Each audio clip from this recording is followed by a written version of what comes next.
Good evening, ladies and gentlemen. You are watching and listening to Historian Radio, and this is Echoes of the News. And I am Muhammad Hussain Qazi, and these are today's headlines from the past. On this day, the 28th of September, the people of the Czech and Slovak Republic rejoice and celebrate the feast day of Wenceslaus. This is thus a significant date in Czech and Slovak culture and history. The feast day of Wenceslaus commemorates King Wenceslaus or Prince Wenceslaus, the Prince of Bohemia, who is regarded as the patron saint of the Czech Republic and what was once Czechoslovakia. He is best regarded for his, or best known for his attempts to Christianize the nation, which, as history remembers, have proven more than successful.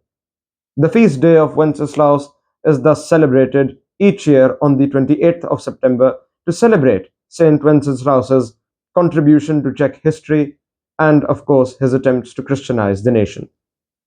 He is also remembered in the beloved Christmas carol, the feast of Good King Wenceslaus, or the Good King Wenceslaus.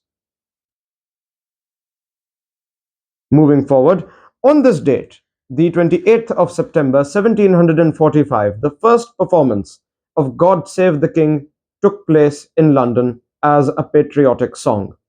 And as history has borne witness, God Save the King became the national anthem of the United Kingdom of Great Britain and Northern Ireland, and subsequently what was once the British Empire. And twice in history it has changed its name from God Save the King to God Save the Queen.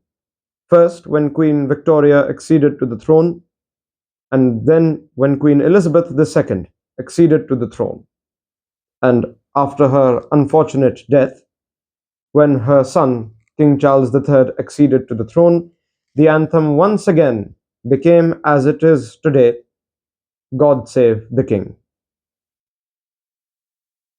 Moving forward, unfortunately, on this date in 1978, Pope John Paul I, Pope of just 33 days, was found dead. And it is on this note where we now move on to the next segment of our show, where we recount the famous births of historical figures from the 19th and 20th centuries and deaths of famous figures from the 19th and 20th centuries and sometimes earlier. On this date in 1841, George Clemenceau, Prime Minister of France, was born. He is most known for leading France through the First World War and iconically being in the picture, most famously being in the picture at the Treaty of Versailles, where he is discussing the terms to lay on the defeated German and Austro-Hungarian empires and the Ottoman Empire. He is thus regarded in contemporary French history as the man who led France through the First World War, or the Great War. Moving forward, unfortunately, on this date in 48 BC, Pompey, the great Roman statesman and general who would capture Jerusalem and make Syria a province and was the adopted heir of Caesar, passed away. He is regarded, as mentioned earlier, in contemporary political history and ancient political history as one of the greatest statesmen, not just of the Roman Empire, but in the history of statesmanship. And following him several thousand years later, in 1970, Colonel Jamal Abdel Nasser of the Arab Republic of Egypt would pass away.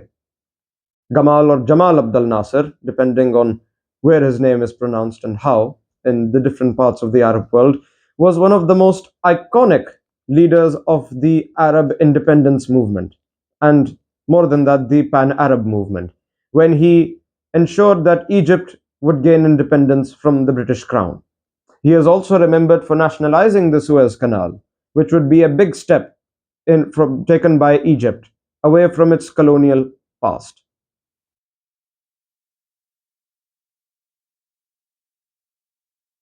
And that is it for today's headlines from the past. You are watching and listening to Historian Radio, and this is Echoes of the News. And I am Muhammad Hussain Qazi, and these were the headlines of today as history first heard them. Good night.